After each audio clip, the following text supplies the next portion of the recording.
everyone, and a warm welcome to all of you in this session of a training program. Whenever we go for a new venture, whenever we go for a startup, the biggest hurdle with us is the financial support. So, in order to see what are the possible avenues where from we can get these financial support in order to go for a startup, we have invited here today one of the officers of J&K Bank, Mr. Suhail Ahmed Loan. He is working as Assistant General Manager at J&K Bank. So he will be deliberating on what sort of this financial support they can provide to a startup. I think it is better to go for an interaction session. Take it as an interaction session, just interact with him.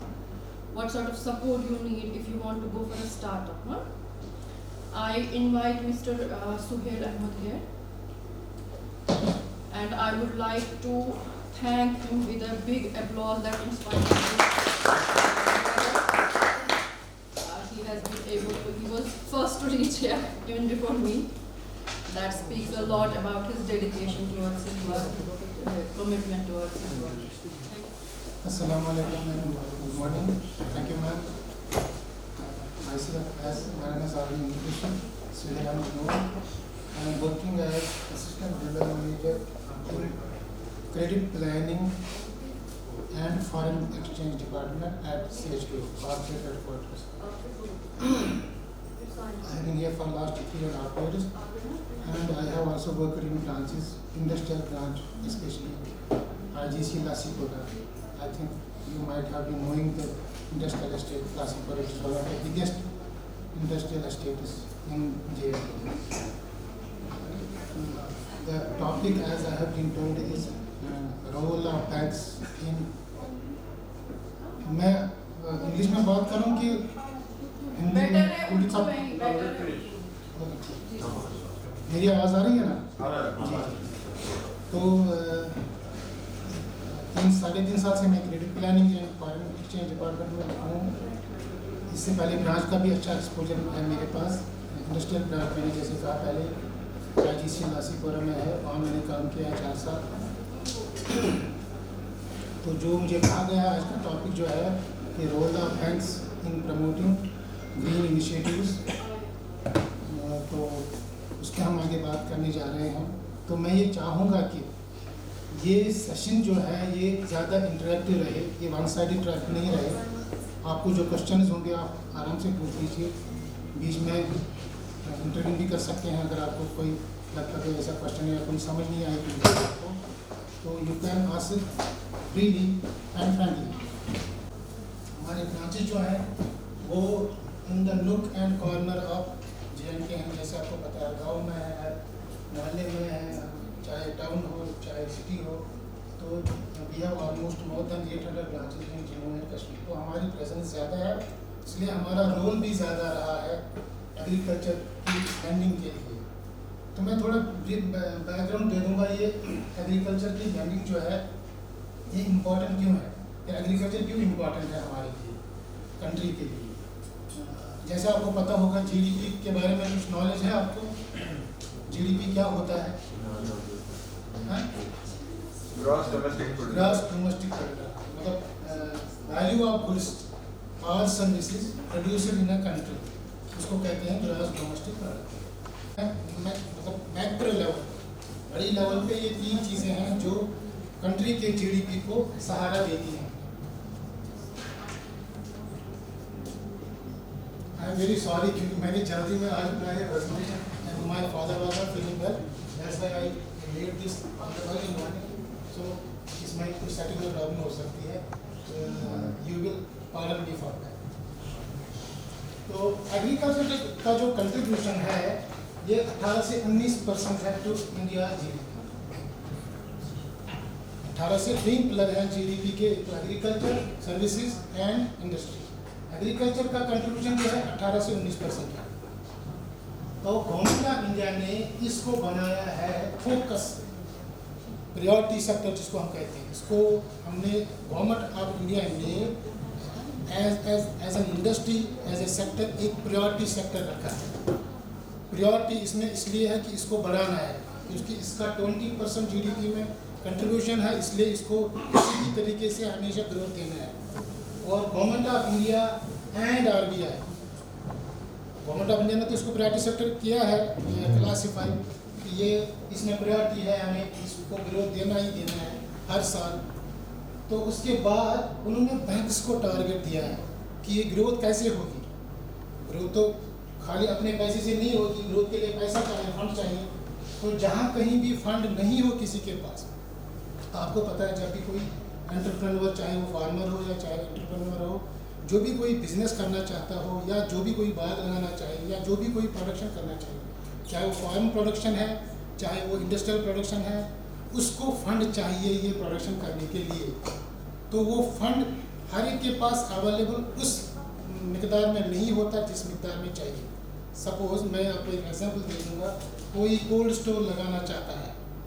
Cold store में आपको पता है कि क्या रखते हैं, हम रखते हैं फ्रूट्स एंड वेजिटेबल्स, ताकि इनको फिर जो ऑफ सीज़न है उसमें उस तक लेके वहाँ तक उनको स्टोर करके फिर मार्केट में बेचा जाए ताकि हमें अच्छा दाम मिलेगा, है ना। तो और जो ऑफ सीजन्स होते हैं वहाँ पे भी हम, अगर आपने देखा होगा मार्केट में जो ऑफ सीजन्स होते हैं जैसे अगस्त, जुलाई या जून, मई, जब एप्पल का प्रोडक्शन नहीं होता, कोई बाग एप्पल नहीं उगाता है मई, जून, जुलाई, अगस्त में, लेकिन मार्केट में अवेलेबल होते हैं। This is because of cold storage facility. क्योंकि सितंबर, अक्टूबर में जब हार्वेस्टिंग सीजन शुरू होता है तो एप्पल को हम उतारते हैं, रखते हैं कोल्ड स्टोर में, फिर हम उसको अप्रैल के बाद मार्केट में डालते हैं। उससे को अच्छा दाम भी मिलता है और लोगों को ऑफ सीज़न में, जिस सीज़न में कोई फ्रूट या कोई वेजिटेबल नहीं मिले, उस सीज़न में वो फ्रूट और वेजिटेबल अवेलेबल हो जाता है। तो अब अगर किसी को 5000 मीट्रिक टन का कोल्ड स्टोर लगाना है तो उसके लिए project cost usually falls between 25 crore to 30 crore. तो इतना पैसा तो आमतौर पे आम इंसान के पास नहीं होता है कि कोई एंटरप्रेन्योर हो, उसके पास स्किल हो, उसके पास नॉलेज हो, उसके पास एक्सपीरियंस भी होगा, लेकिन फंड की प्रॉब्लम आ जाए। तो ये फंड जो है यहाँ पे रोल आता है फिर बैंकों का। ये फंड कहाँ से आएगा? यहाँ पे रोल आता है बैंकों का। वो इस प्रमोटर को या इस एंटरप्रेन्योर को जो ये कोल्ड स्टोर लगाना चाहता हो, या जो कोई, जैसा आपने कल सुना होगा क्लास में, पॉली हाउस या ग्रीन हाउस लगाना चाहते हो, तो आपके पास स्किल भी है, आपके पास लैंड भी है, आपके पास एक्सपर्टाइज भी है, आपके पास नॉलेज भी है, लेकिन आपके पास फंड नहीं है। जितना फंड आपको चाहिए ये पॉली हाउस या ग्रीन हाउस या कोल्ड स्टोर लगाने के लिए, वो आपके पास नहीं है। तो here the bank fit is, यहाँ पे बैंक का रोल स्टार्ट होता है। तो बैंक उसको इसीलिए टारगेट दिया गया है गवर्नमेंट ऑफ इंडिया ने and reserve bank of India ने उसको फिर डाइवर्ज किया है फॉर बैंक्स। उनको कहते हैं हम priority sector lending. Priority sector lending में एग्रीकल्चर का सबसे ज़्यादा सिग्निफिकेंट पार्ट होता है। तो एग्रीकल्चर प्रायोरिटी सेक्टर लैंडिंग में ही आता है बैंकों के लिए। तो हर बैंक को कहा गया है कि आपको कम से कम 40% रखना है प्रायोरिटी सेक्टर में अपने एडवांस। जो भी आप लोन दोगे उसका 40% आपको प्रायोरिटी सेक्टर में देना है। लेकिन अब प्रायोरिटी सेक्टर में खाली एग्रीकल्चर नहीं आता, और भी चीज़ें आती हैं, MSME आता है, एजुकेशन आता है, हाउसिंग आता है। लेकिन उस 40 में 18% आपको एग्रीकल्चर के लिए रखना है, यह मार्क करना है। जो भी बैंक कोई लोन देगा, अगर 100 रुपये का या 1 लाख रुपये का लोन देगा तो 18,000 रुपये हमें उसमें से, उस लोन में से एग्रीकल्चर की तरफ डाइवर्ट करना है। इसको कहते हैं प्रायोरिटी सेक्टर लैंडिंग। ये क्यों रखा गया है? ताकि जो गवर्नमेंट ऑफ इंडिया का फोकस है कि ये प्रायोरिटी सेक्टर होना चाहिए एग्रीकल्चर, ये ग्रो कैसे करेगा, इसके लिए प्रॉपर मैकेनिज्म होना चाहिए और इसके लिए फंड अवेलेबल होना चाहिए। अगर प्रमोटर के पास फंड अवेलेबल नहीं है तो वो बैंक के पास जाए, वहाँ से लोन ले। कोई भी एग्रीकल्चर और अलाइड एक्टिविटी, एग्रीकल्चर तो आपको पता ही है, सीधा है फ्रूट और वेजिटेबल, चाहे ड्राई फ्रूट हो चाहे फ्रेश फ्रूट हो, तो एग्रीकल्चर हो गया। अलाइड एक्टिविटीज़ होती हैं fisheries, animal husbandry, dairy, poultry, इनको भी प्रायोरिटी सेक्टर में लाया जाता है क्योंकि ये एसोसिएटेड है विद एग्रीकल्चर। इसको कहते हैं एग्रीकल्चर एंड अलाइड एक्टिविटी। ये 18% जो है ये सारे बैंक्स के लिए है। जो भी बैंक इंडिया में है उन सब के लिए 18% है और हमारे बैंक के लिए भी ये परसेंटेज सेम है। ये मैं जो भी आपको बता रहा था ये है। ओवरऑल प्रायोरिटी सेक्टर जो है 40% बैंकों के लिए टारगेट दिया गया है, उसमें से एग्रीकल्चर के लिए 18%। Small and marginal farmer, small and marginal farmer होते हैं वो जिनके पास 2.5 एकड़ तक लैंड होगा, मीन्स 20 कैनाल्स, जिनके पास 20 कनाल तक लैंड होगा उनको हम कहते हैं स्मॉल एंड मार्जिनल फार्मर। जिनकी लैंड होल्डिंग होगी 8 से 20 कनाल तक, मैक्सिमम 20 कनाल तक, उनको स्मॉल एंड मार्जिनल, उनको भी उस एग्रीकल्चर के अंदर फिर यहाँ पे इनको कहा गया कि इनको 8% दे दो आप। इस 18 रुपये में 8 रुपये जाने चाहिए किनके पास, जो ग्रोवर्स हैं, फार्मर्स हैं, जिनके पास लैंड होल्डिंग है, उनको जाना चाहिए। फिर बाकी है नॉन कॉर्पोरेट फार्मर्स या माइक्रो एंटरप्राइजेज और वीकर सेक्शन, ये तो फिर बाकी चीज़ें हैं इसमें। नॉन कॉर्पोरेट होते हैं जो कॉर्पोरेट इसमें होता है बैंक में एक टर्मिनोलॉजी, एक डेफिनेशन जो मोटे तौर पे मैं आपको कहूँगा, जो बड़े टिकट के लोन होंगे या बड़े कॉर्पोरेट बड़े टिकट के लोन होंगे, जैसे 5 करोड़ से ऊपर या 2 करोड़ से ऊपर, बैंक उनको करता है क्लासिफाई एज कॉर्पोरेट। क्यों करता है क्लासिफाई कॉर्पोरेट? क्योंकि वो जो बड़ी कंपनियां होती हैं उनको या कंपनी भी कहते हैं, या दूसरे मायने में उनको कॉर्पोरेट भी कहते हैं। तो नॉन कॉर्पोरेट्स को यहाँ जगह नहीं है, यहाँ नॉन कॉर्पोरेट्स को जगह है। मीन्स जो छोटे वर्ग के होंगे, फार्मर्स, ग्रोवर्स या एग्रीकल्चर एक्टिविटीज में जो इन्वॉल्व होंगे। Land is not a criteria है। Land is not a criteria here, land is criteria, small and marginal farmers. Whosoever purchases up to 2.5 acre land is 20 canal land, he is called small and marginal farmer. लेकिन इनको भी देना है जो non corporate. RBI की definition के हिसाब से है कि जिनका 2 करोड़ तक का हम लोन देंगे किसी को, वो उसको आप क्लासिफाई कर सकते हैं यहाँ पर नॉन कॉर्पोरेट फार्मर्स में। जहाँ पे भी आप किसी फार्मर को या किसी ग्रोवर को या किसी मर्चेंटिस्ट को 2 करोड़ तक का लोन देंगे और pre and post harvest season के लिए या किसी भी एक्टिविटी के लिए जो एसोसिएटेड विद एग्रीकल्चर हो, तो उसको हम यहाँ पे क्लासिफाई कर सकते हैं। माइक्रो एंटरप्राइजेज जो होते हैं वो इंडस्ट्री में आता है, माइक्रो एंटरप्राइज वो एग्रीकल्चर में नहीं, इसमें हमारे एग्रीकल्चर में भी माइक्रो आ सकती है, एग्रीकल्चर में यस आ सकती है। जो कोई एग्रीकल्चर एक्टिविटी ऐसी करेगा जहाँ पे प्लांट एंड मशीनरी इन्वॉल्व हो, जैसे कोई प्रोसेसिंग करता है, फूड प्रोसेसिंग, वहाँ प्लांट एंड मशीनरी इन्वॉल्व होती है, उसके पास अगर रजिस्ट्रेशन है एज माइक्रो यूनिट, तो he will be classified as micro unit, micro enterprise. No, not necessary, उसके लिए अलग डेफिनेशन है। Micro, small and medium enterprise. Micro enterprise वो होता है जिसका प्लांट एंड मशीनरी 1 करोड़ तक हो और टर्नओवर साल का बिजनेस टर्नओवर 5 करोड़। स्मॉल फिर आता है जिसका 10 हो प्लांट एंड मशीनरी में और 50 करोड़ हो टर्न। फिर आता है मीडियम एंटरप्राइज, उसका 50 करोड़ तक जो प्लांट एंड मशीनरी में इन्वेस्टमेंट हो, वो 250 करोड़ तक उसका टर्नओवर हो। तो ये अलग डेफिनेशन है एमएसएमई। अब अगर कोई एग्रीकल्चर एंटरप्राइज है, कोई ऐसा है जो मतलब जिसके पास प्लांट एंड मशीनरी है, वो प्रोसेसिंग करता है या मैन्युफैक्चरिंग भी करता है, जैसे फूड प्रोसेसिंग हम करते हैं ना, कभी बनाते हैं, आपने देखा होगा मार्केट में तो अचार आता है, बन के आता है, या बनाना चिप्स आते हैं, तो वो एग्रीकल्चर रिलेटेड एक्टिविटी है, लेकिन उसके लिए प्लांट एंड मशीनरी चाहिए, यूनिट चाहिए, तो he can register as an MSME unit. वो रजिस्ट्रेशन कहाँ पे होगी? वो यूजुअली डीआईसी में होती है या ऑनलाइन भी होती है। अब उस रजिस्ट्रेशन के लिए एक और चीज़ अब ज़रूरी है, जिसके पास गवर्नमेंट ऑफ इंडिया ने 2020 के बाद ज़रूरी रखा है कि जो भी micro, small and medium enterprises होंगे उनके पास उद्यम रजिस्ट्रेशन होना चाहिए, तभी वो क्लासिफाई हो जाएंगे as micro, small and medium. पहले उद्यम रजिस्ट्रेशन करनी है, उसके बाद फिर यस, उसके बाद ऑटोमेटिकली रजिस्टर हो गया as micro, small and medium enterprise. वो क्यों ज़रूरी है ये भी हमें देखना है, क्योंकि जहाँ पर ये प्रायोरिटी सेक्टर लैंडिंग आती है, चाहे एग्रीकल्चर हो चाहे एमएसएमई हो, इनके लिए बेनिफिट्स रखे हैं बैंकों ने भी और गवर्नमेंट ऑफ इंडिया ने भी। स्पेशल बेनिफिट्स है, जैसे इनको अगर कोई micro, small and medium enterprise unit है उनको टैक्स होल्डिंग मिलती है, कईयों को 5 साल तक, कईयों को 7 साल तक। इनको इंटरेस्ट में छूट मिलती है, इंटरेस्ट सबवेंशन मिलता है, कैपिटल सब्सिडी मिलती है जब ये कोई लगाते हैं, कहीं कारखाना या कोई यूनिट लगाते हैं। तो बहुत सारी स्कीमें हैं MSMEs के लिए, जिनमें कहीं 35% PMEGP आपने सुना होगा नाम, उसमें 35% सब्सिडी है, और कईयों में 50% है सब्सिडी, कईयों में 80% है। अभी एक और आया है, मैं आपकी जानकारी से बताऊँ, HADP प्रोग्राम चला रही है स्टेट गवर्नमेंट, और उसमें एग्रीकल्चर डेवलपमेंट प्रोग्राम, उसमें आपको हाई डेंसिटी प्लांट लगाने के लिए 80% सब्सिडी दे रहे हैं।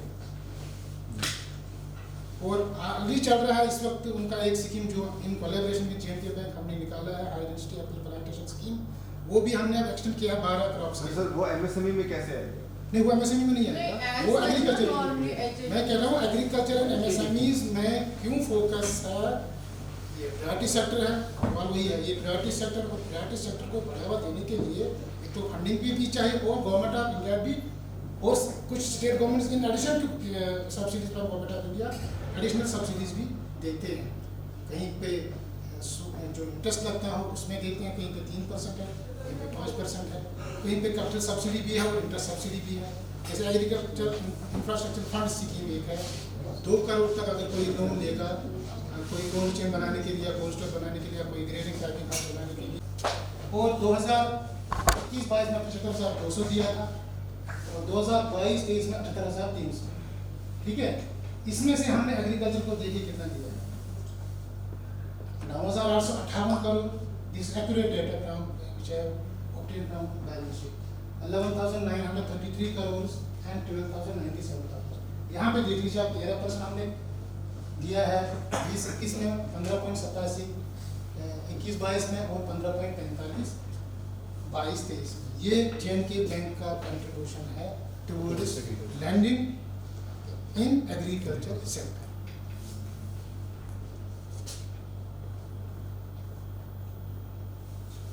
अच्छा, अब जो मैं पहले बात कर रहा था कि स्मॉल एंड मार्जिनल फार्मर को, क्योंकि वो ज़्यादा इम्पोर्टेंट है, उसमें सब टारगेट एक है, तो एग्रीकल्चर का टारगेट 18 है ही, तो स्मॉल एंड मार्जिनल फार्मर्स के लिए भी एक टारगेट है।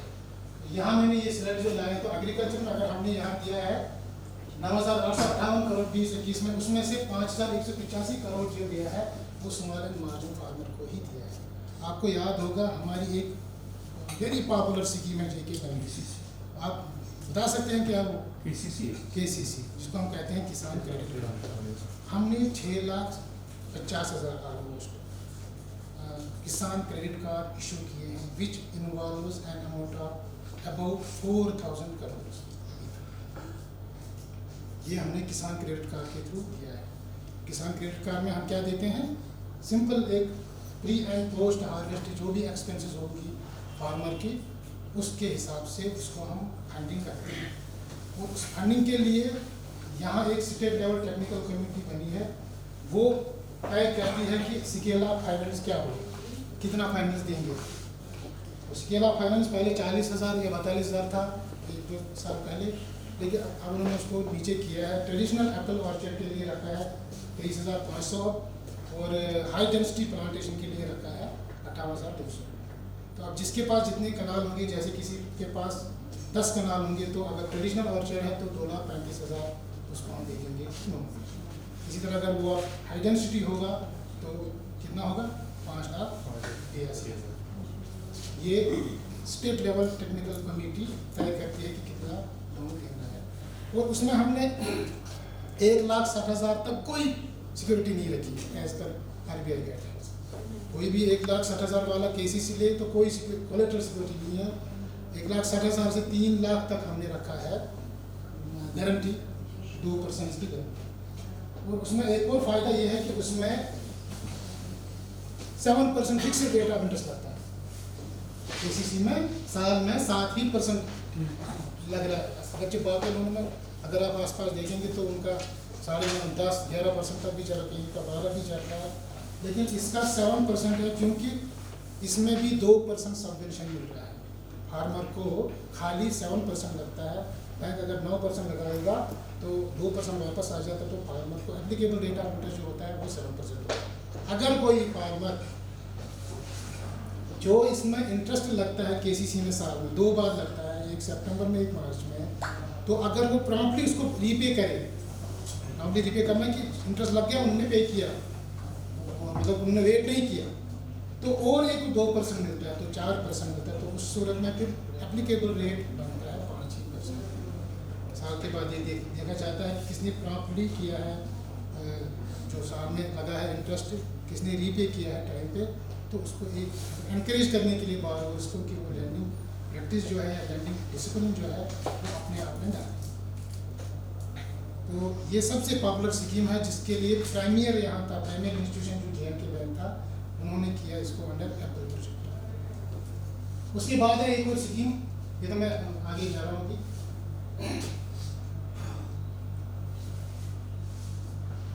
ये है हमारी स्कीम जो है और लैंडिंग टू एग्रीकल्चर सेक्टर। किसान क्रेडिट कार्ड तो पहले ही है, एग्रीकल्चर इंफ्रास्ट्रक्चर फंड जो मैं भी बात कर रहा था, PMFME PM formation fund for micro enterprise scheme है, सेंट्रल लेवल स्कीम है। किसान दोस्त स्कीम है, JK बैंक की अपनी स्कीम है। High density plantation scheme we have drafted this scheme and circulated in collaboration with horticulture department. ये शुरू हुआ हाई डेंसिटी अराउंड 2005-2006, लेकिन अभी जो लेटेस्ट हमने भी अगस्त में इसको रिवाइज किया स्कीम को, वो स्कीम जो अगर आप देखेंगे तो किसी ब्रांच पे जाइए, वहाँ पे उसमें बहुत सारी फैसिलिटीज़ हैं और बहुत लिबरल स्कीम रखी है हमने। ये हाई डेंसिटी प्लांटेशन स्कीम, ये स्कीम पहले खाली एप्पल के लिए इस्तेमाल होती थी, अभी हमने इसको और क्रॉप्स के लिए किया है। कौन कौन से क्रॉप्स हैं? 12 क्रॉप्स के लिए किया है, ये मैं बताऊंगा आपको।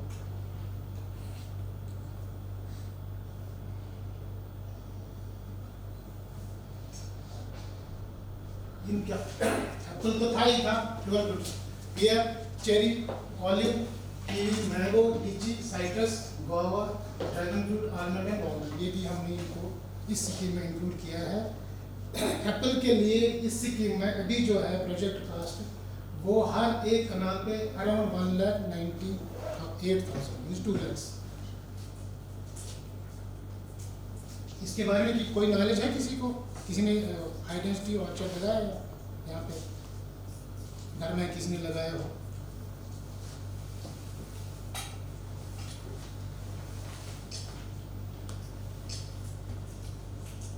इस स्कीम में 50% सब्सिडी दे रहा है JNK बैंक।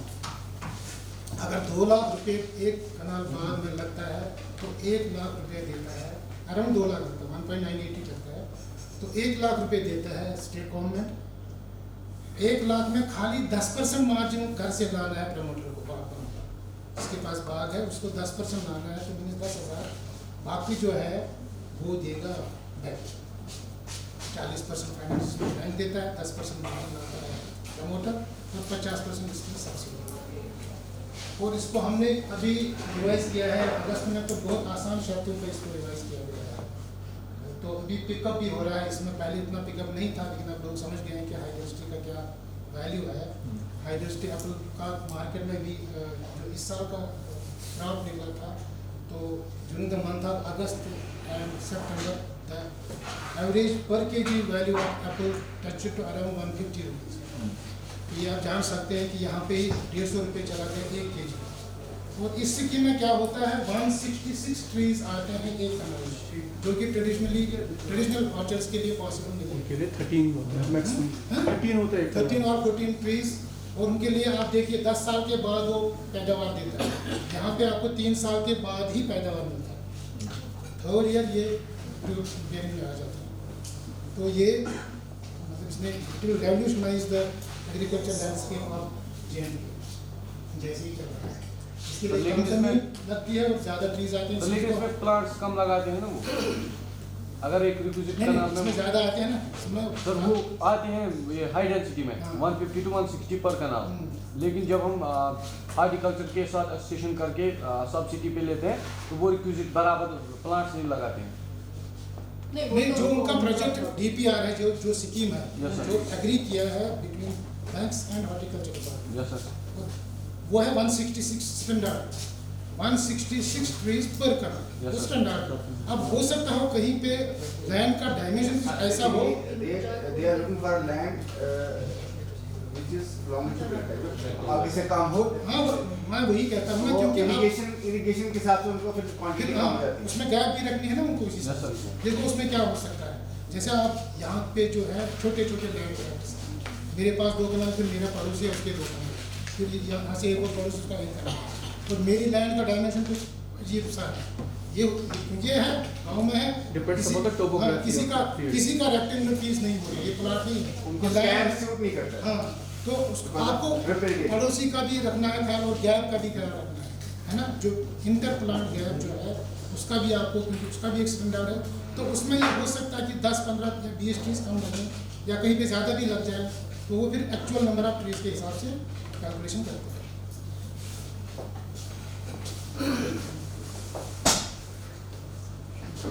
अच्छा, दूसरा जो बड़ा प्रोजेक्ट है जेके में जो फाइनेंस किया है वो एग्रीकल्चर इंफ्रास्ट्रक्चर, ये इस स्कीम से पहले ही हमने लॉन्च किया था। We have been funding cold storage since 2004 and 5।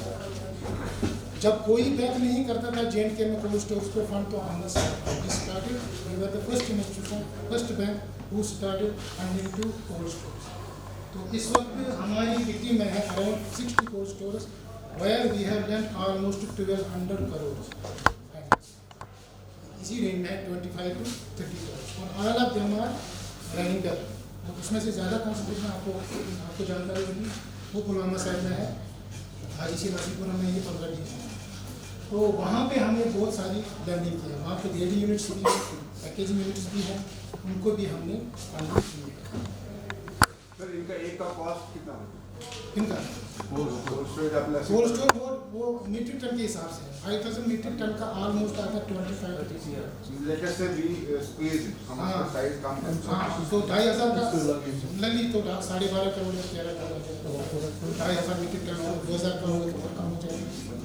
तो यहाँ पे हमने बहुत सारी फंडिंग की है और ये आप मान लीजिए कि 25 करोड़ निकालना आज से 10 साल पहले या आज भी मुझे नहीं लगता कोई निकाल पाएगा, तो और 25 से 30 करोड़ की सिक्योरिटी भी किसी के पास नहीं होगी। यहाँ पे भी हम लिबरल रहे हैं कि हमने सिक्योरिटी की तरफ ज़्यादा ध्यान नहीं दिया है, हमने फंडिंग की है और अल्हम्दुलिल्लाह ये सारे प्रोजेक्ट सभी ठीक चल रहे हैं। तो we have collateral security cover है, इसमें क्या है?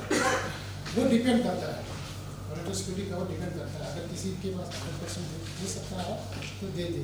Bank on the basis of collateral security lending नहीं करता, बैंक देखता है कि हमारा जो भी कोई वायबल प्रोजेक्ट हो, वायबल मीन्स कि जो चल सकता हो, जो टेक्निकली और इकोनॉमिकली वायबल हो। वायबल क्या है कि जब आप यूनिट लगाएंगे तो उसके जो कॉस्ट्स हैं वो निकलेंगे, आपको बैंक का इंस्टॉलमेंट निकलेगा, इंटरेस्ट निकलेगा, फिर आपकी अपनी पर्सनल अर्निंग हो जाए, उसमें आपके स्टॉक कॉस्ट भी निकलेंगे, day to day maintenance cost निकलेंगे।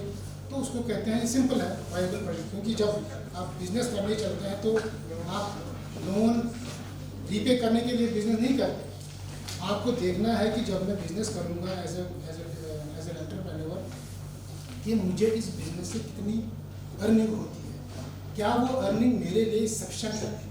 जब मैं इतना कैपिटल इन्वेस्ट कर रहा हूँ, कैपिटल आपका सारा अपना नहीं भी हो, लेकिन बैंक से लोन लेके भी अगर आप करते हो तब भी आपको देखना है इन्वेस्ट करने से पहले कि मैं इतना इन्वेस्ट कर रहा हूँ, उसमें इतना लोन ले रहा हूँ, अपना पैसा डाल रहा हूँ। से अगर आपने 25 करोड़ का कोल्ड स्टोर डाल दिया तो चलो आपने 20% का मार्जिन दिया तो 5 करोड़ तो दे दिया, 20 आपको बैंक ने दे दिया। 5 करोड़ भी एक हैवी ह्यूज सम है, ये आप कहीं भी रख सकते थे किसी दूसरी जगह। इवन अगर आप कुछ नहीं करते तो फिक्स डिपॉजिट रख के आपको आराम से 6-7% का रेट ऑफ इंटरेस्ट हो जाता है, लेकिन आप ऐसा नहीं कर रहे हैं। आप क्या कर रहे हैं, आप बिजनेस कर रहे हैं। आपको बिजनेस में ये एक्सपेक्टेशन है कि मुझे जो बैंक डिपॉजिट पे रेट ऑफ इंटरेस्ट मिलता है उससे ज़्यादा यहाँ रिटर्न मिलेगा। और इसके बाद एक और काज है इसका, एक सोशल बेनिफिट है इसका कि आप सोचते हैं कि इसमें मैं 50 या 100 लोगों को एम्प्लॉयमेंट भी दे सकता हूँ। और इसके एसोसिएटेड जो हैं, आपको एक तो डायरेक्ट एम्प्लॉयमेंट है जो एक यूनिट पे काम करेंगे, फिर यूनिट से जो प्रोडक्शन निकलेगा उसके साथ भी कईयों का रोजगार जुड़ा हुआ है। जो वहाँ ट्रांसपोर्टर होगा कोई, वो आपके यहाँ से माल उठाएगा, ऑटो में ले जाएगा दूसरी जगह डिस्ट्रीब्यूटर के पास, तो डिस्ट्रीब्यूटर भी इन्वॉल्व हो गया।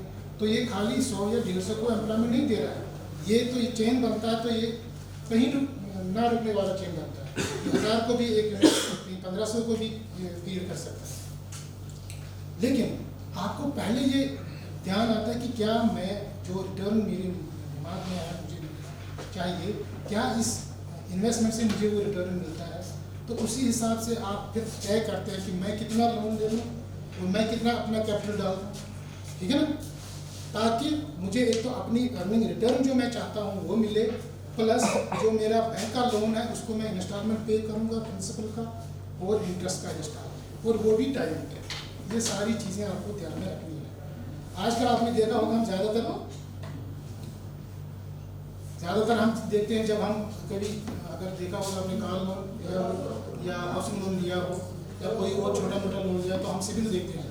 सिविल आपने सुना है नाम, सिविल स्कोर देखते हैं या क्रेडिट स्कोर देखते हैं कि ये कस्टमर का क्या फाइनेंशियल रिस्क क्या है, नहीं क्या क्रेडिट ट्रैक रिकॉर्ड, इसको कहते हैं क्रेडिट ट्रैक रिकॉर्ड। अगर आपने कभी किसी बैंक से कोई छोटा मोटा लोन लिया हो या नहीं लिया हो, तो ये सिविल और क्रेडिट जो है ये आपका वो स्कोर दिखाते हैं। 600 650 से ऊपर हम मानते हैं कि अच्छा 653 हम मानते हैं कि मैं 653 है ना, वो जिसका स्कोर हो ये इसका अच्छा ट्रैक, उसको हम फाइनेंस करते हैं, फंडिंग करते हैं। अब जिसने नहीं लिया हो लोन वहाँ तो जीरो आएगा, लेकिन फिर भी बैंक लैंड करता है, ऐसा नहीं कि बैंक लैंड नहीं करेगा। बैंक देखता है कि इसका एक्सपीरियंस क्या रहा है इस एक्टिविटी के साथ, इसकी नेटवर्क क्या है, नेटवर्क मीन्स उसका अपना पैसा कितना है और ये अपना पैसा कितना डाल रहा है यूनिट में। कई लोग ऐसे होते हैं जो कहते हैं कि सर लैंड मेरे पास है ऑलरेडी, तो लैंड का कॉस्ट भी प्रोजेक्ट में आता है, तो वहाँ पे हम उनको बोलते हैं ठीक है हम लैंड को फाइनेंस नहीं करेंगे, हम आपके प्लांट एंड मशीनरी को फाइनेंस करेंगे। तो ये डिपेंड करता है केस टू केस, किसकी कितनी ज़रूरत है और किसका कितना कैपेसिटी है to undertake that unit, to run that unit satisfactorily. ये ज़रूरी है, बैंक को ये सोचना है कि ये यूनिट चलना चाहिए। अभी मैंने जो पहले बात कही हुई आप उसी का कहते हैं कि ये शुड बी इकोनॉमिकली वायबल ये यूनिट। ऐसा नहीं हो कि आपने यूनिट लगाया लेकिन वो लॉस में जाए। जैसे एक एग्जाम्पल दे दूँगा आपको, कोई ऐसा यूनिट हम लगाएंगे यहाँ जिसका रॉ मटेरियल आता है बाहर से, इसका रॉ मटेरियल बाहर से आता है, और दूसरा यूनिट है जिसका रॉ मटेरियल यहीं से निकलता है। बताइए क्या फ़र्क है उसमें उसमें? जो जिसका रॉ मटेरियल यहाँ से आया हो वो सस्ता मिलेगा हमको रॉ मटेरियल यहाँ, और उसका ट्रांसपोर्टेशन कॉस्ट भी कम होगा, इसलिए वो ज़्यादा वायबल होने के चांसेस हैं जो बनस्बत की कंट्री के किसी दूर कोने से आता हो, जिसका ट्रांसपोर्ट कॉस्ट भी ज़्यादा हो और वहाँ से महंगा भी यहाँ आया हो। तो नॉर्मली इसीलिए यूनिट की प्लेसमेंट जो होती है ये उस जगह के साथ या उस जगह के पास होना चाहिए जहाँ से आपको रॉ मटेरियल प्रेफरेबल, उस जगह के पास होना चाहिए जहाँ से आपको रॉ मटेरियल नज़दीक हो और सस्ता मिलता हो। क्योंकि यहाँ पे एप्पल हम ज़्यादा उगाते हैं, तो एप्पल के रिलेटेड जितनी भी इंडस्ट्रीज़ हैं वो यहाँ आराम से वायबल एक्टिविटीज़ में तब्दील कर सकते हैं अपने वेंचर्स में।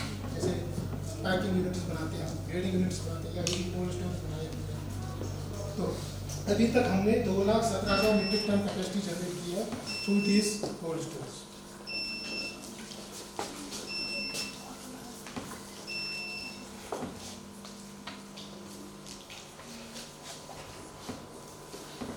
सर इन एडिशन जो आपके पास ऑलरेडी एग्जिस्टिंग स्कीम्स है, इनके अलावा भी अगर ग्रोवर या कोई फार्मर कोई स्कीम लेके आते हैं, जैसे आजकल एग्रो टूरिज्म का is a mix of tourism as well as agriculture, हमारे पास स्पेसिफिक एग्रो टूरिज्म के लिए कोई स्कीम नहीं है अभी तक, लेकिन जैसे मैंने पहले कहा अगर कोई स्कीम भी नहीं हो उसका मतलब ये नहीं कि हम उसको फंड नहीं करेंगे। ये टेलर मेड स्कीम्स होती हैं जहाँ पे हमें लगता है कि यहाँ पे बल्क में आते हैं प्रपोजल्स और हम चाहते हैं कि इस पर्टिकुलर सेक्टर में कोई नया सेक्टर हो, हम फोकस करना चाहते हैं कि इसमें लैंडिंग ज़्यादा से ज़्यादा करें और without any hassle. Basically people lot of people have land tourist places which are not that popular tourist places. तो आजकल जो कॉन्सेप्ट है कि आप उसी जगह पे हर तरह की एक्टिविटी कीजिए, वहाँ पे एग्रीकल्चर भी रखिए, वहाँ पे आप कैटल भी रखिए, और वहाँ पे आप you make place for tourism also, you can bring people to stay there. नहीं, ऐसा कोई स्पेसिफिक स्कीम अभी तक हमारे पास नहीं बनाई है, लेकिन अगर कोई गोइंग फॉरवर्ड हो सकता बनाए। अगर हमें लगे उसमें हमारे प्रपोजल आ रहे हैं, कोई ऐसा भी प्रपोजल भी नहीं मैंने देखा नहीं है कि अपने यहाँ से कोई ऐसा प्रपोजल आया हो उसके लिए। एफपीओज के लिए हमने बनाई है स्कीम, यस, अभी रिसेंटली हमने एक स्कीम बनाई है एफपीओज और एफपीसीएस के लिए। उस आपने रजिस्टर किया है एज एफपीओ, तो वो that scheme has been circulated I think 2 months before, तो उसमें आप ले सकते हैं फंडिंग। हाँ,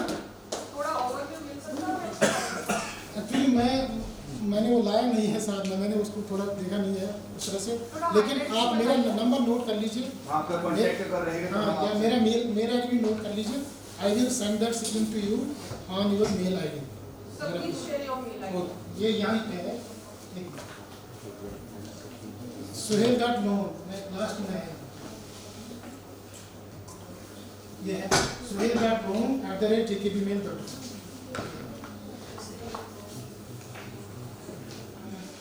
reapers, power tillers, harvester, load carrier जो एग्रीकल्चर एक्टिविटीज में इन्वॉल्व होते हैं, इसमें करीब हमने अभी तक अराउंड 400 to 500 करोड़ लैंडिंग की है इस स्कीम में। ये भी बड़ी, तो एक फार्मर 2 स्कीम्स का ये उठा सकता है फायदा? यस, 2 के 4 2 मशीनरी कब हो रहा है? 2 मशीनरी ले, 4 मशीनरी ले, सर कितने टाइम के बीच में? इकट्ठे भी ले सकता है। आपको लाना है ना, मतलब सॉर्ट ऑफ डीपीआर उसको हम कहते जब हैं। हम डीपीआर अगर आप हॉर्टिकल्चर 2 चीज़ें हैं, एक तो खाली आप एक ट्रैक्टर लेना चाहते हैं तो वो डिपेंड करता है आपकी लैंड होल्डिंग कितनी है। जैसे आपका स्मॉल लैंड है, आप तो 8 कनाल या 10 कनाल, तो आपको एक ही मिलेगा। तो आप ज़्यादा वो जहाँ पे 1000 या 2000 कनाल, तो आपको 4 भी मिल सकते हैं। डिपेंड करता है कि आपकी लैंड होल्डिंग कितनी है, तो वो इस किसान दोस्त स्कीम में depending upon land holding of the बारो। लेकिन अगर आप ट्रैक्टर भी लेना चाहते हैं, टिलर भी लेना चाहते हैं तो ले सकते हैं, या हार्वेस्टर भी लेना चाहते हैं, या रोड कैरेट भी लेना चाहते हैं। लेकिन अल्टीमेटली आपको रीपे करना है ये लोन। ये भी देखना कि जब मैं लोन ले लूँ किसी चीज़ के लिए, मुझे पर कल देखना कि क्या मेरे पास इतना प्रोडक्शन निकल रहा है कि जिससे मैं एक तो अपने घर का गुजारा भी कर लूँ, तो लोन और इंटरेस्ट भी रीपे कर लूँ बैंक को इन टाइम। सर ये इन एसोसिएशन में होता है ना हॉर्टिकल्चर डिपार्टमेंट के साथ? ये वाला नहीं है, ये वाला नहीं है। हॉर्टिकल्चर डिपार्टमेंट के साथ बहुत सारी स्कीमें जो है वो उनको वो कॉम्पिटिशन करते हैं जैसे केसेस। लेकिन ये ज़रूरी नहीं है कि आप हॉर्टिकल्चर डिपार्टमेंट के थ्रू आ जाएं। आप डायरेक्ट बैंक के पास अपना डीपीआर ला सकते हैं, या रिक्वेस्ट ला सकते हैं, या लोन एप्लीकेशन दे सकते हैं कि मेरे पास ये लैंड है। उसका आपको लैंड का नेचुरल सी बात है, आपको लैंड प्रूफ लाना पड़ेगा। तो हम आपको चाहे केसीसी हो या चाहे कोई और भी स्कीम का कोई लोन भी, हाइडेंसिटी भी, आप हाइडेंसिटी भी अगर हमारे यहाँ डायरेक्ट आ जाए without going to horticulture department, और without routing your application through horticulture department, you can come directly to us, हम लोन दे देंगे। लेकिन अब हॉर्टिकल्चर डिपार्टमेंट के थ्रू जब जाते हो आप, तो फिर आपको वो स्कीम्स का कोई सब्सिडी हो गवर्नमेंट ने रखी है, तो उन्होंने अपनी वो नोडल एजेंसी बनाई है horticulture department, then you may lose that benefit.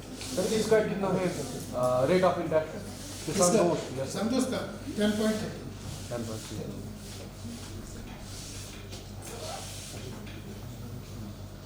अच्छा, एक और चीज़ है, ये ज़रूरी रखना याद, क्योंकि इस आप में से बहुत सारे एंटरप्रेन्योर होंगे। ये तो हमें आता है, बात कैसे लगाना है, यूनिट कैसे बनाना है, ये तो हमें पता होता है। लेकिन अक्सर हम नेग्लिजेंट होते हैं या इग्नोरेंट होते हैं, या हमें एजुकेशन फुल नहीं होता है regarding business management end fund management. ये आप याद रखें। मैंने इंडस्ट्री ब्रांच में काम किया है, मैंने देखा है बच्चे हमारे आते हैं वहाँ पे, उनको बिल्कुल नॉलेज नहीं है कि ये फंड जो मैं ले रहा हूँ, लोन ले रहा हूँ या अपना पैसा डाल रहा हूँ, इसको मुझे कैसे यूटिलाइज करना है। आप समझ रहे हैं मेरी बात? वो कभी कभी क्या होता है ऐसा कि कश्मीर में ज़्यादातर ये कि आपने लोन का पैसा लिया तो पहले गाड़ी लेके आते हैं, उसी में से उठा के गाड़ी ले के आते हैं, या घर में कोई वार्डरोब शार्डरोब बनाना तो उसमें से उठा के करते हैं डाइवर्स, उसको हम कहते हैं डाइवर्सन ऑफ फंड्स। ये कभी नहीं करना चाहिए। इससे जब डाइवर्सन हो तो जो आपके लोन का पैसा था वो जिस एक्टिविटी के लिए आपने लिया था नहीं लगा उसमें, तो you me later on come पड़ जाता है वहाँ पे। आपको कम पड़ जाएगा, you may fall in trouble very quickly. ज़्यादा से ज़्यादा 1 साल आप इंसान कहता है चलो यार कोई बात नहीं, 8 लाख में गाड़ी लाऊंगा, 2 करोड़ का लोन है तो वहाँ पे खर्चा कम करूँगा, यहाँ पे खर्चा कम करूँगा, 10 लाख की गाड़ी लूँगा तो निकल जाएगा 8 लाख, उनसे बड़ी बात है 2 करोड़। ये कभी नहीं करना चाहिए। ये आप जहन में रखिए for your rest of life, जो भी गाड़ी में करना इसमें, कि जब भी आप लोन का पैसा लोगे तो every penny of that loan amount should be invested in the unit only. और कोशिश करनी चाहिए अगर वहाँ बच जाए कुछ तो लोन में अवेलमेंट कम करूँगा। जब आप लोन कम अवेल करेंगे तो आपका इंस्टॉलमेंट कम होगा, आपका इंटरेस्ट बर्डन जो है वो कम होगा, और आप लोन रीपे कर पाएंगे। अगर आपने 7 साल का लिया है, हो सकता है अगर आपने 2 करोड़ के लोन में 20 लाख बचाए खर्चा कम करके,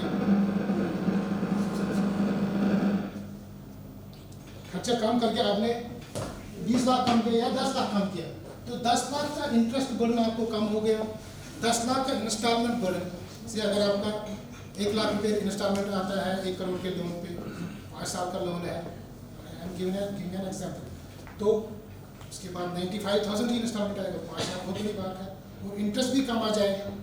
तो ये ध्यान में रखिए कि जो भी आप लोन लोगे किसी पर्टिकुलर यूनिट के लिए, उसको उसी यूनिट में इन्वेस्ट कर लीजिए पूरा पैसा, कोई इधर उधर नहीं।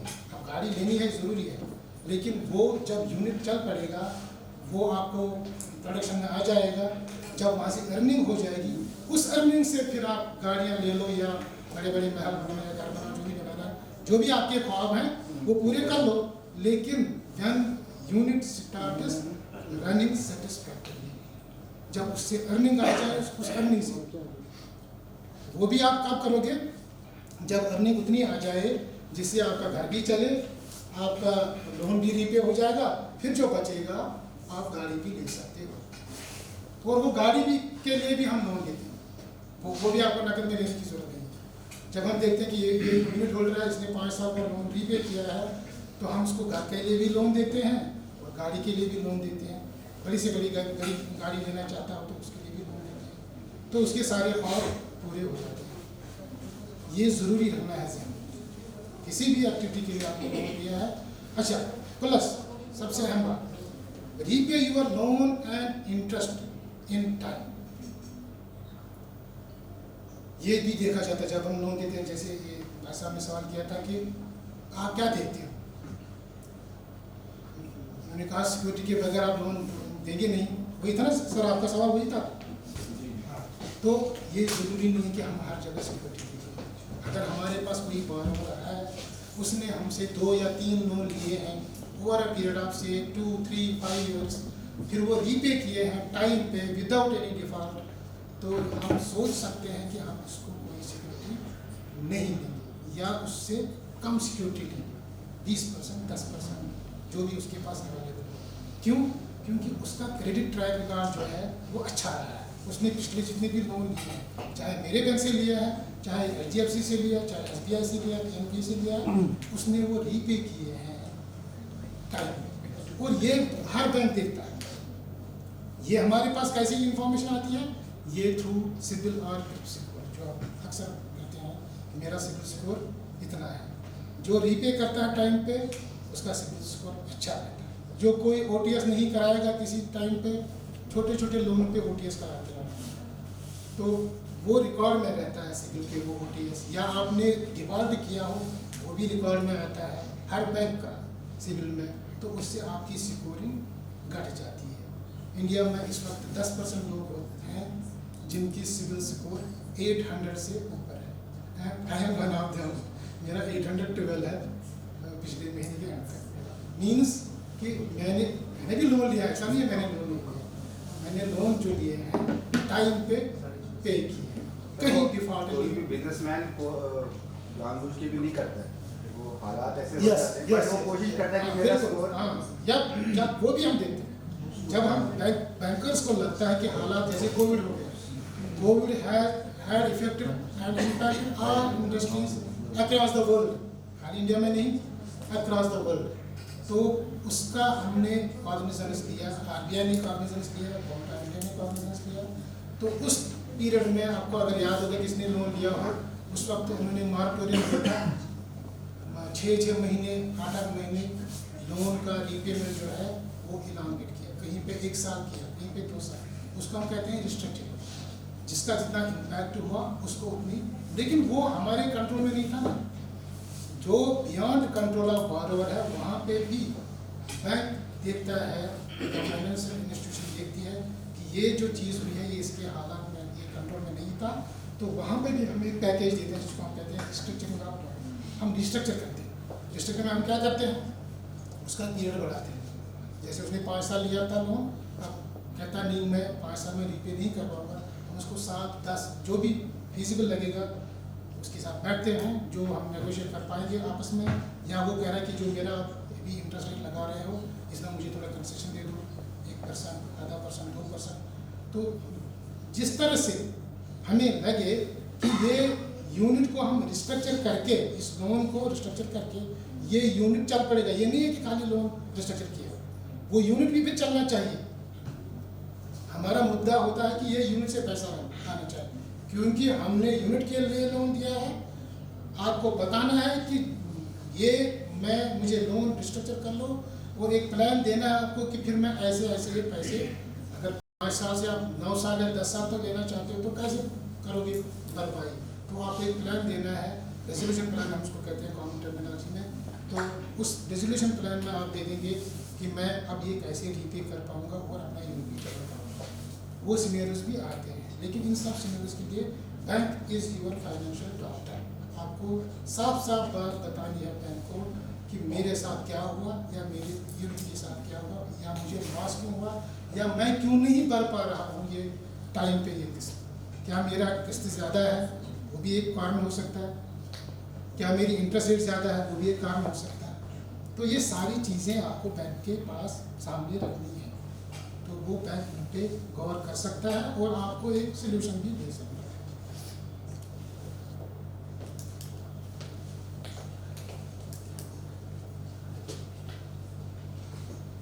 ये agri clinics and agri business scheme है हमारे पास. एग्री क्लिनिक्स का कुछ आइडिया है आपको? किसी को है एग्री क्लिनिक्स का idea? It is meant for जो स्टूडेंट्स हैं उनके लिए जो ये वो एक्सपर्ट एडवाइस जो देते हैं, consultant services to farmers, consultants, उनके लिए भी एक स्कीम है हमारे पास. वो कंसल्टेंसी किस रिगार्डिंग देंगे उनको कि कैसे आपको कौन से क्रॉप लगाने हैं, कौन सी टेक्नोलॉजी अडॉप्ट करनी है, आपको कब स्प्रे करनी है. उनको पैसा किस लिए चाहिए? हाँ, उनको पैसा किस लिए? ये सर्विस है ना, सर्विस के लिए भी हम पैसा देते हैं उनको. वहाँ पे ऑफिस बनाने के लिए, हाँ, या उनके एम्प्लॉयज़ होंगे, ऑफिस इस्टेब्लिश करने के लिए तो चाहिए, ताकि वो सर्विस देंगे. सर्विस बैंकर्स जो होते हैं, बैंक जो हैं वो हर सर्विस या हर, ये जरूरी नहीं कि आप गुड्स के लिए लोन लेंगे, हम सर्विसेज के लिए भी लोन देते हैं. सर्विस में ये भी आती है, जैसे आपकी ट्रक जा रही है बाहर, टिपर जा रहा है, या आपका कंस्ट्रक्शन इक्विपमेंट के लिए कोई चीज़ चाहिए होगा, ट्रैक्टर है, ये सारी सर्विसेज में आती है, तो इनके लिए बैंक लोन देता है. या कोई ब्यूटी पार्लर रेज करना चाहता है, या कोई क्रच रेज करना चाहता है, तो उसके लिए भी हमारे पास स्कीम है. हर एक एक्टिविटी जो वायबल एक्टिविटी है उसके लिए लोन स्कीम अवेलेबल है, बैंक लोन देते हैं, सब्जेक्ट टू द कंडीशन. जो मैं बार बोल रहा हूँ, that activity is viable and that activity is not prohibited. Drugs के लिए कोई लोन जो प्रोहिबिटेड ड्रग्स,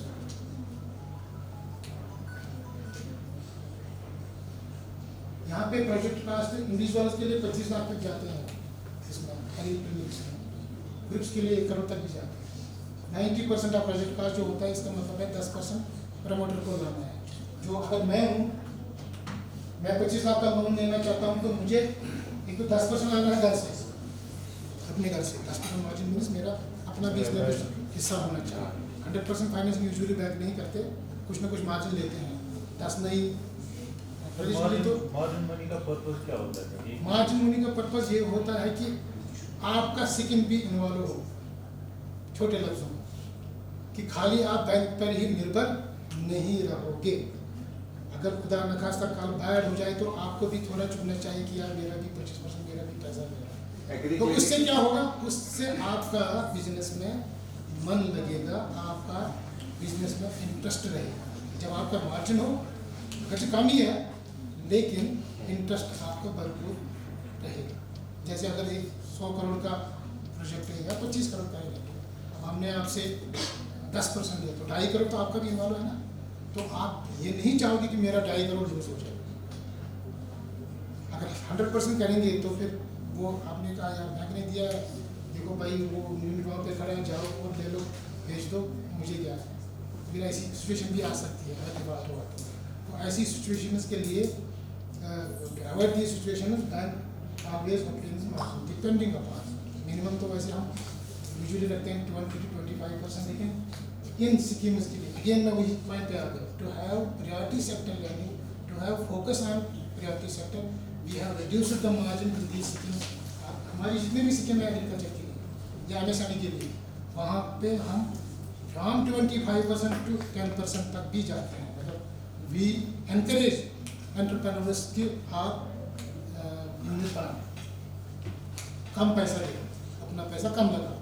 जहाँ आपको 2.5 करोड़ देना था, आप 10% के हिसाब से आपको 1 करोड़ देना। जहाँ 10 लाख देना था, आपको 1 लाख ही देना। But this is limited to agricultural professionals. No, This particular scheme. this is agriculture. But most of our schemes which we have in agriculture or MSME, we have reduced the margin. Traditionally, we have been obtaining a margin of 25% on our loans as policy matter. But for agriculture and MSME, to have a proactive focus on these schemes, to ease burden of financial burden on promoters, हम इन schemes में margin कम करते हैं और 10 तक भी हमने लाया है। एक और चीज़ हम देते हैं इसमें, we have been giving 25 basis points concession in agriculture schemes. जो उसमें रेट ऑफ इंटरेस्ट लगता है हमारे हिसाब से, जो पॉलिसी के हिसाब से, उसमें भी हम 25 to 50 basis points in agriculture and MSME schemes में हम एक्शन देते हैं अपफ्रंट। ये बेनिफिट है। अपार्ट फ्रॉम गवर्नमेंट के जो इंसेंटिव्स आते हैं, उसके बावजूद हम भी अपनी तरफ से इंसेंटिव्स देते हैं।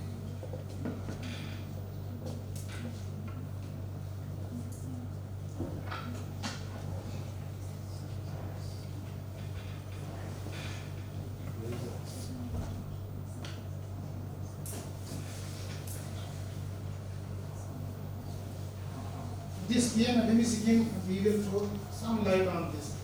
ये एक स्कीम निकाले सेंट्रल स्कीम, इसमें गवर्नमेंट ऑफ JNK ने किया है इसको align with ODOP scheme, 1 district to 1 product.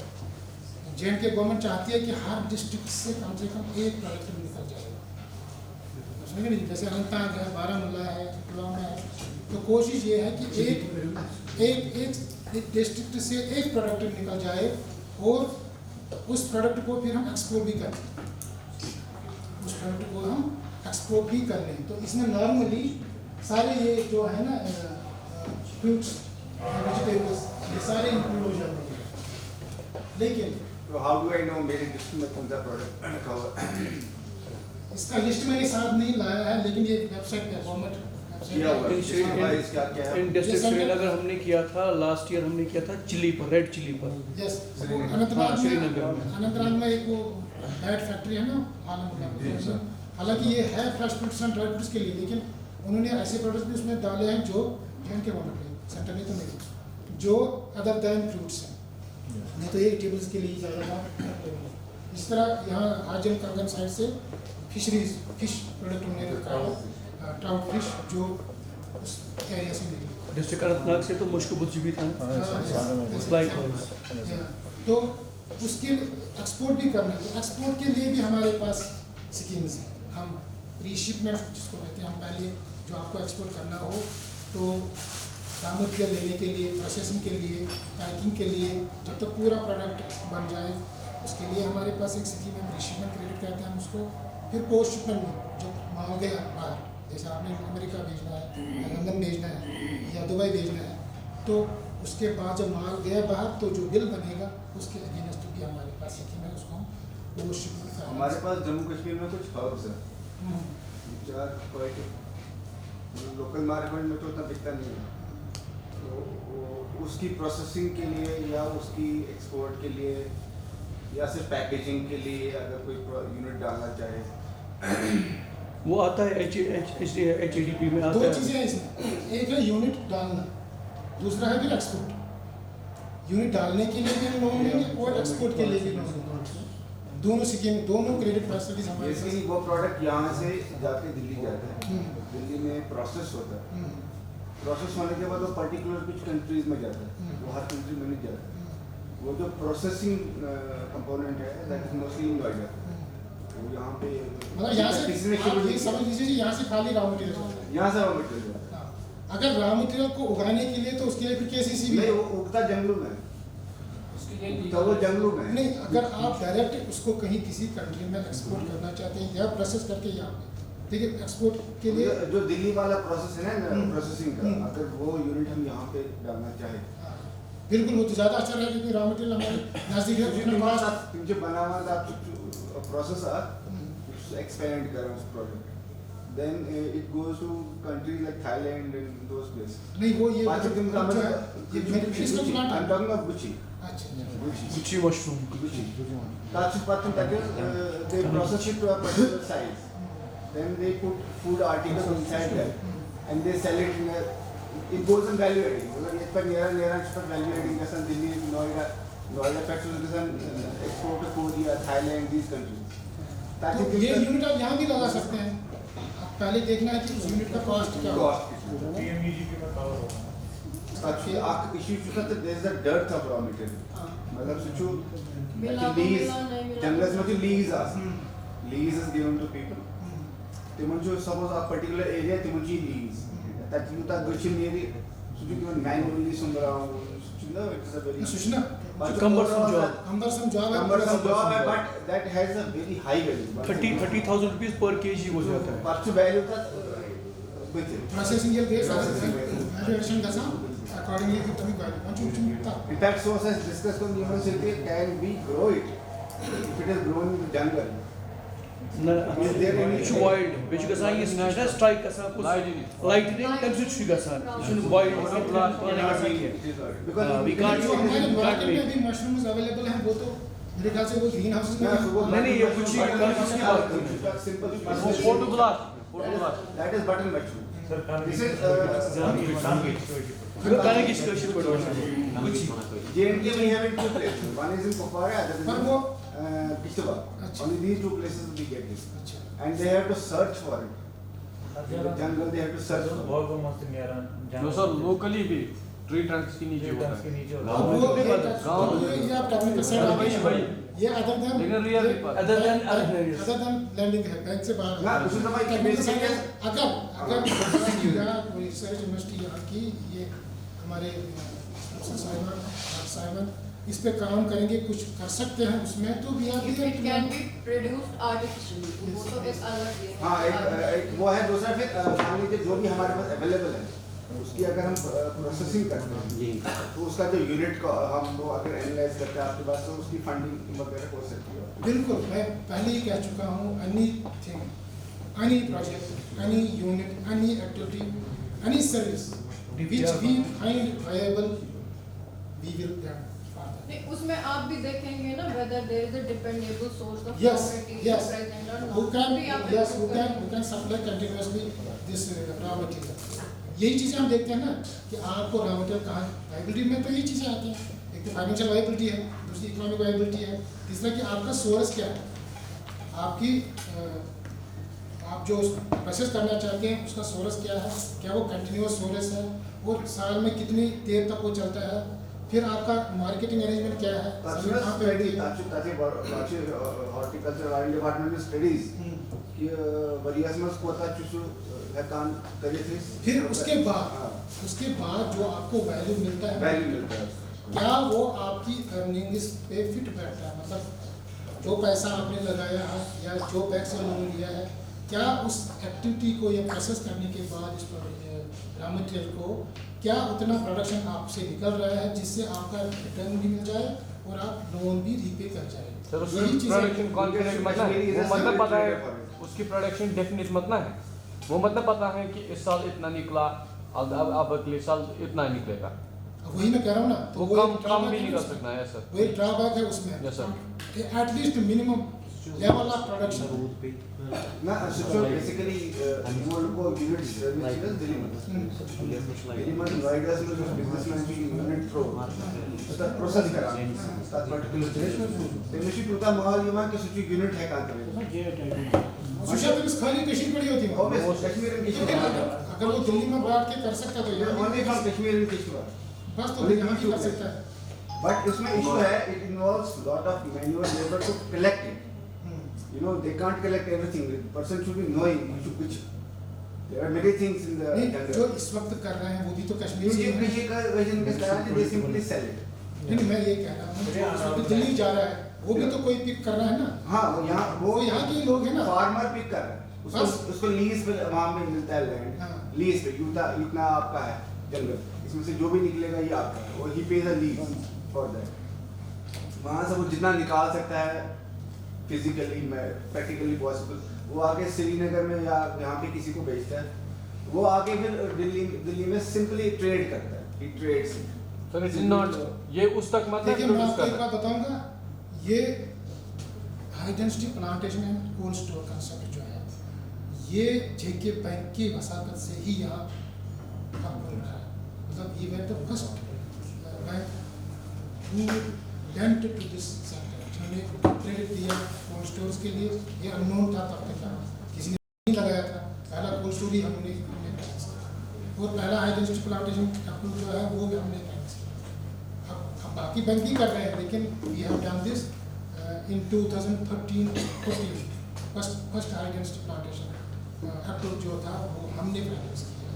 तो इसी तरह अगर ये जो आप एक्टिविटी कह रहे हैं अगर ये लगे हमें ये वायबल है इसका परमानेंट सोर्स है I am working on it तो उस पे हम कर सकते काफी हैं। ग्राउंड वर्क चाहिए इसमें काफी मेहनत उसको एक डीपीआर बनाना है आपको। काफी जो मैं वही कह रहा हूँ बार बार कि जो भी वायबल एक्टिविटी होगी वो हम हासिल करेंगे। और कोई क्वेश्चन? सर जो डीआईसी में हम अप्लाई करते हैं जो हम वहाँ पे अपना प्रोजेक्ट रिपोर्ट सबमिट करते हैं बाकी सर उसकी फाइनेंसिंग एजेंसी कौन डीआईसी में आप अप्लाई करते हैं तो वो आपको एक प्रोजेक्ट रिपोर्ट बना के देते हैं अपने कंसल्टेंट से। हम बनवाते हैं सर हमें वो कंसल्टेंट से। तो आप क्या कहना चाहते हैं फाइनेंस के? फाइनेंस कौन करता है हमें वहाँ पे? फिर वो आपके बैंक में जाएगा। जब आप कोई डीपीआर बनाते हैं तो आप वहाँ लिख के भेज रहे हैं कि मेरा अकाउंट इस बैंक में है तो ये केस वहाँ भेज दो, या अगर अकाउंट नहीं हो तो मैं इस जगह पे रहता हूँ मेरा नज़दीक ब्रांच ये है तो वहाँ भेज दो। वो आपको पूछते हैं कि चॉइस की किस ब्रांच में भेजना है तो नेचुरल सी बात है जो नज़दीक ब्रांच होगा वो वहीं पे भेज देगा। या जहाँ पे यूनिट लोकेशन हो जैसे आप लगाना चाहते हो अभी रंगलेट में यूनिट तो नेचुरल सी बात है हमारे ब्रांच है वहाँ पे जेके बैंक अंदर ही है या यहाँ पे भी है पास्ट में भी तो प्रेफरेंस वही होगी कि आप रंगलेट ब्रांच से ये ले लेंगे फाइनेंस अगर चाहे आपका अकाउंट किसी दूसरे ब्रांच में है। तो वो फाइनेंस डीआईसी फैसिलिटेट करते हैं। जैसे हमने इस प्रोजेक्ट की बात की फॉर एग्जाम्पल ये 3-4 करोड़ को अगर हम वैसे डायरेक्टली के थ्रू वो पीएमईजीपी के लिए अप्लाई करते हैं वो 21 लाख तक का हमें अमाउंट होता है फिक्स। अब हमारा हम डीआईसी में अप्लाई करते हैं सर वो 5-7 करोड़ का होता है फिर वो बोलते हैं कि 35% सब्सिडी ये सब वो कहाँ जाता है सर वो जो आपका डीपीआर होता है वो भेजते हैं बैंक में, बैंक प्रोसेस करता है। जब आपका सैंक्शन हो सीरियस दिमाग जो आपको चाहिए बैंक को वो आपको देने हैं। फिर उसके बाद डीआईसी उनका हमसे लेता है सैंक्शन लेटर जो भी आपके केसेस होते हैं और प्रोसेसिंग ऑफ सब्सिडी क्लेम्स। उसमें जब भी यूनिट उसके 2-3 पेजेस हैं जब आपका यूनिट प्रोडक्शन में आ गया उसके बाद वो सब्सिडी प्रोसेस स्टार्ट करते हैं। शायद वहाँ एक लेटर भी देनी होती है आपको, बैंक से भी वो डॉक्यूमेंट्स देते हैं कि मेरा यूनिट तैयार हो गया है वो कमर्शियल प्रोडक्शन में आ गया है अब मुझे सब्सिडी रिलीज़ कर दीजिए। तो वो क्लेम करते हैं सब्सिडी, इंस्पेक्शन भी करते हैं, बाकी भी जो देखना होता है यूनिट भी देखते हैं, बैंक में डॉक्यूमेंट्स भी देखते हैं आके क्या वाकई केस सेंक्शन हुआ है, और डिस्बर्समेंट शेड्यूल भी लेते हैं हमसे, कितना लोन डिस्बर्स हो चुका है, तो उसके बाद वो सब्सिडी रिलीज़ करते हैं, वो बैंक में ही आती है। वो उसके दो तरीके हैं, एक होता है फ्रंट एंडेड, मतलब पहले ही सब्सिडी आ जाए, दूसरा है बैक एंड, बाद में सब्सिडी आ जाए लोन रिलीज़ करने के बाद। कई स्कीमों में ऐसा है कि लोन के साथ साथ ही सब्सिडी भी आती है, तो वो आप यूटिलाइज कर सकते हैं साथ साथ। कई स्कीमों में ऐसा है कि लोन आपने सारा ले लिया और बाद में सब्सिडी आ गई, तो वो सब्सिडी आपके बैंक अकाउंट में ही एक और अकाउंट में जमा हो जाती है, उतना लोन आपका कम हो जाता है, और उसमें लोन पोर्शन पे आपका इंटरेस्ट कम हो जाता है, और आपका इंस्टॉलमेंट भी रीफेज होता है। जैसे आपने 1 करोड़ का लोन लिया है, तो आपकी ले लिया, आपने यूनिटी बनाया, 2 साल के बाद आपकी आ गई सब्सिडी 50 से 50% सब्सिडी, ठीक है ना। आपने लोन लिया है 7 साल, तो इस 50 लाख को हम क्या कहते हैं, अगर ये बैक एंडेड हो, हम एक दूसरे अकाउंट में इसको रखते हैं, उसके साथ लिंक करते हैं। एक तो कोलेटरल सिक्योरिटी की जरूरत नहीं, अगर आपके पास हो तो वो दूसरा, उसमें 3% सबवेंशन भी है। लेकिन मैं यहाँ एक बात आपको कवर कराऊंगा, उसमें CGT MSE कवर है, एक कॉर्पोरेशन है, गवर्नमेंट ऑफ इंडिया ने रखी है, उसको कहते हैं NCGTC। वो जिसके पास सिक्योरिटी नहीं होती किसी बॉर्डर के पास, वो एक CGT MSE देते हैं कवर, लेकिन उसके लिए फ़ी देना पड़ता है हर साल। वो आज की डेट में है 0.37%, उसके भी स्लैब्स हैं। अगर कोलेटरल सिक्योरिटी नहीं है तो you can offer to the bank, क्योंकि बैंक आपको ही बोलेगा कि आप CGT MSE कराओ। ये मैं कह रहा हूँ एग्रीकल्चर इंफ्रास्ट्रक्चर फंड की बात। अगर आप इसमें नहीं लेना चाहते सीधे, ये जरूरी नहीं आप इसमें नहीं, आप सीधे बैंक को कहते हैं कि मुझे 2 करोड़ लोन दीजिए, मुझे ये चीज़ बना दो, मैं वही कह रहा हूँ, वो देखेंगे आपका DPR, देखिए वाइबल है, सब चीज़ें ठीक है, बाकी डॉक्यूमेंट्स आपसे क्लाइंट की प्रूफ ले लेंगे, और क्या क्या चीज़ें लगानी है उसमें वो उसका प्रूफ लेंगे। तो हम वहाँ पे आपको अदर देन एग्रीकल्चर इंफ्रास्ट्रक्चर से बाहर की बात कर रहा हूँ, 5 करोड़ तक भी विदाउट सिक्योरिटी लोन दे सकते हैं अगेंस्ट CGT MSE कवर। पर CGT MSE कवर का फी देना पड़ता है, एक तो 1 time registration fee, then annually you have to pay a fee. Agriculture में हमारा है 1.60 तक, कोई गारंटी नहीं, कोई कोलेटरल सिक्योरिटी नहीं, 1.6 से ऊपर हम लेते हैं 2 गारंटर 3 गारंटर, उसके बाद मॉर्गेज भी। ये जरूरी नहीं आप गारंटर दें, आप मॉर्गेज भी दे सकते हैं अगर आपको गारंटर अवेलेबल नहीं है। इसी तरह MSME यूनिट्स में, MSME यूनिट जो है वहाँ 10 लाख तक कोई कोलेटरल सिक्योरिटी नहीं है एक्सेप्ट CGT MSE। वो जो प्रमोटर हैं इनमें कैपेसिटी है कि ये यूनिट चला सकते हैं। अर्बन फार्मिंग अब तो बाहर की कंट्रीज में एक अलमारी में भी ग्रो करते हैं, ट्रांसपेरेंट अलमारी होती है, उसमें भी लेटस ग्रो करते हैं। आप किसी होटल में हैं, वहाँ पे ग्रो होता है, वहीं से उतार के वो पकाता है रेस्टोरेंट। तो इस तरह की अब आहिस्ता जो टेक्नोलॉजी वहाँ भी यहाँ भी आई, तो पीपल नीड इंफॉर्मेशन। यस, मैंने 1-2 सिटिंग्स की है हॉर्टिकल्चर डिपार्टमेंट के साथ, तो कुछ मैकेनिज्म बना रहे हैं उसके लिए कि कैसे हम उनको फंड कर रहे हैं। तो there are certain observation and hiccups from horticulture department से, हम तो रेडी हैं, इन खाली कोई प्रोसेस में बताना है। लेकिन HADB जो हम उनको ला रहे हैं अभी 80% जहाँ सब्सिडी है, उस पर भी हम उनके साथ बैठे हुए हैं। उनको मतलब अगर कुछ वहाँ से निकल आए, हम होप कर रहे हैं कि 10-15 दिन में कुछ वहाँ से मैकेनिज्म आ जाए तो वी विल प्रोजेक्ट्स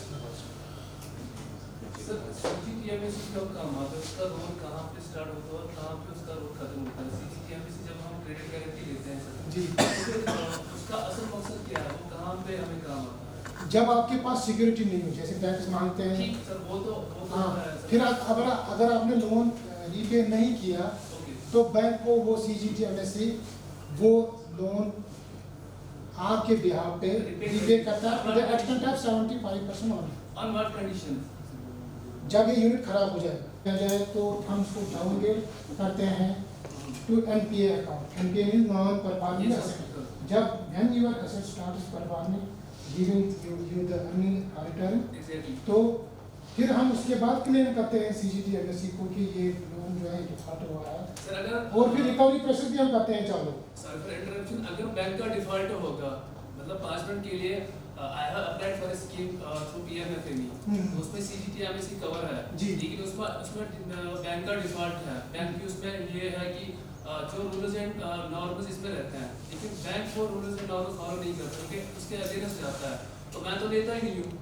वहाँ पे CGTMA से कवर है, जैसे कि मैं आपको बोलना चाहूँगा नहीं मतलब रूल्स एंड नॉर्म्स क्या against आई है? Am just coming on that. यहाँ पे PMFM में एक पॉइंट ये है कि इसमें मॉनिटरिंग रहता है 6 मंथ्स प्लस या 12 मंथ्स का।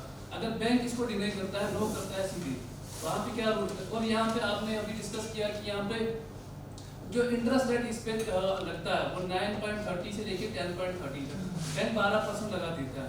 और इसमें जो है ये तो सबको पता है, जब भी हम ये बिजनेस के लिए लोन लेते हैं, रिपेमेंट का जो शुरू रहता है वो 30 डेज का रहता है, ठीक है ना सर?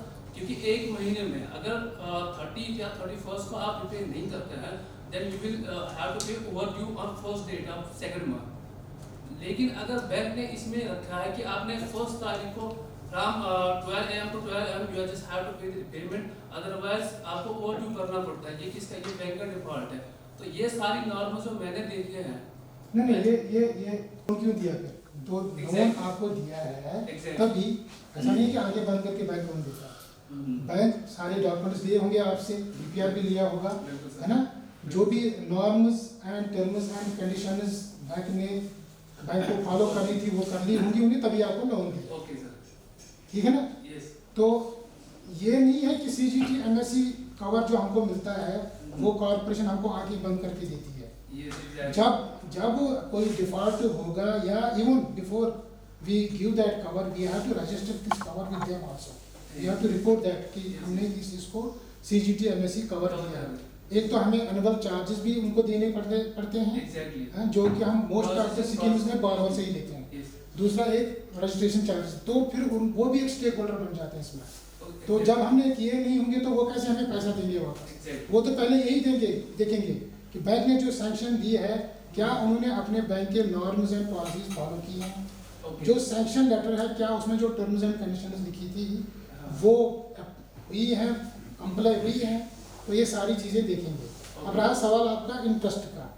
इंटरेस्ट का थोड़ा बहुत स्ट्रिक्ट हुआ है रेगुलेटर हमारा RBI कि आपको अगर 30 तारीख को अगर शाम जो आपका है ना ओवरड्यू, पहले वो डेफिनेशन थी, लेकिन पिछले साल सितंबर या अगस्त के बाद ये डेफिनेशन चेंज हो गई। Okay. पहले डेफिनेशन थी कि अगर आपको 30 शाम तक नहीं आया इंटरेस्ट या इंस्टॉलमेंट, ये 1 तारीख को ओवरड्यू हो जाएगा। Okay. लेकिन that definition has been change. अगर 30 तारीख को शाम 5 बजे तक नहीं आया आपका इंटरेस्ट, तो 5 बजे के बाद ही ओवरड्यू हो गया। Okay. तो उसके फिर 3 क्लासिफिकेशन हैं। Okay.